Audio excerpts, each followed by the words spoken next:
Fatimah Rohani binti Ismail atau lebih dikenali sebagai Emma Mak Embong merupakan pelakon dan model yang berasal dari Kuala Terengganu. Dari segi pendidikan, Emma hanya bersekolah sehingga tingkatan 2 dan melakukan kerja-kerja rumah. Emma mengaku bahawa beliau tidak mengambil sijil pelajaran Malaysia SPM kerana mahu mengikut jejak langkah bapanya sebagai seorang pelukis. Emma sememangnya mempunyai bakat dalam lukisan dan pernah menggunakan lukisan sendiri untuk corak pada tudungnya. Emma juga banyak membuat sumbangan seni beliau sendiri yang dipamerkan di galeri keluarga mereka yang dikenali sebagai Galeri Seni Mak Embong. Walaupun mendapat banyak kritikan, Emma menjelaskan bahawa dia sebenarnya memilih untuk berbuat demikian kerana dia mempunyai seorang adik di rumah yang tidak dapat berjalan dan ibu bapanya telah bercerai.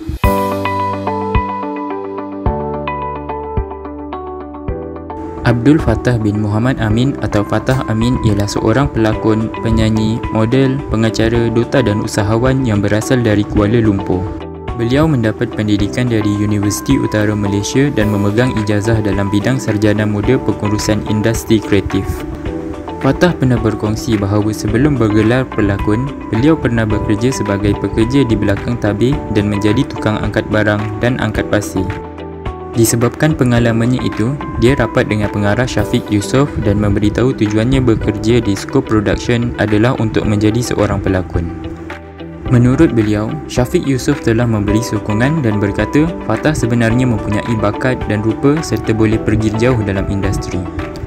Kemudian, sepupunya itu menawarkan Fattah untuk menjadi kru untuk filem SAM, Saya Amat Mencintaimu, lakonan Syahizi Sam, Lisa Suryani dan Yusamsul Yusof pada tahun 2011.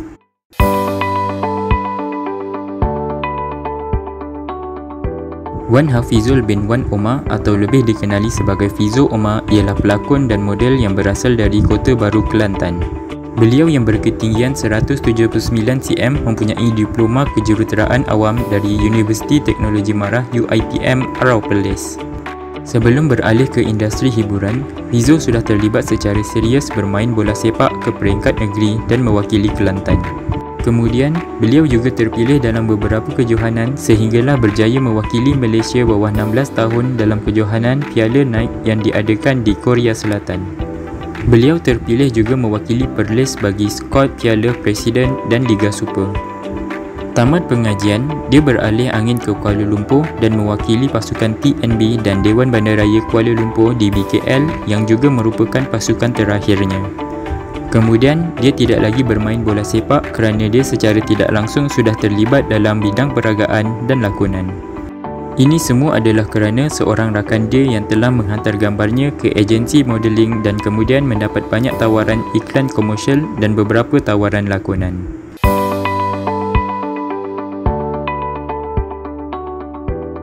Hafiz Adam Aizat bin Zahalan merupakan seorang pelakon dan model lelaki dari Kuala Lumpur. Pelakon ini mendedahkan kegilaannya terhadap makanan laut menyebabkan mukanya dipenuhi jerawat batu. Hal tersebut menyebabkan beliau hilang keyakinan diri, malu berjumpa orang ramai dan banyak menghabiskan masanya di rumah. Namun, atas nasihat doktor, beliau tidak lagi mengambil makanan laut sehinggalah jerawatnya berkurangan dan muka menjadi licin dalam tempoh 5 tahun. Hafiz Adam juga berniaga char kway teow dengan membuka gerai di Enjoy's Corner, Desa Melawati, Kuala Lumpur. Beliau berpendapat, anak-anak muda tidak seharusnya berputus asa dan jangan malu dalam mencari rezeki. Menurutnya lagi, beliau tidak malu untuk dilihat sebagai seorang peniaga gerai kerana beliau berusaha untuk mencari rezeki halal untuk membantu keluarga.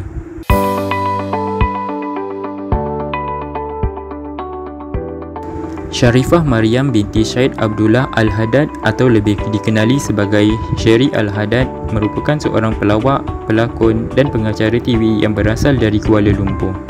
Beliau memegang ijazah seni persembahan teater dengan kepujian di Akademi Seni Budaya dan Warisan Kebangsaan Aswara dan beliau telah menjadi salah seorang tutor di akademi itu.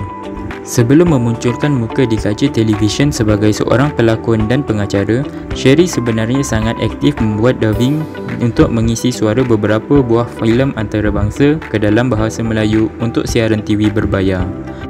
Menurutnya, beliau pernah meminjamkan suaranya bagi versi bahasa Melayu untuk watak Angelina Jolie dalam filem The Tourist sebelum ini. Tambahnya lagi, beliau memulakan kerjaya seni dari bawah dan terlebih dahulu aktif dalam pementasan teater.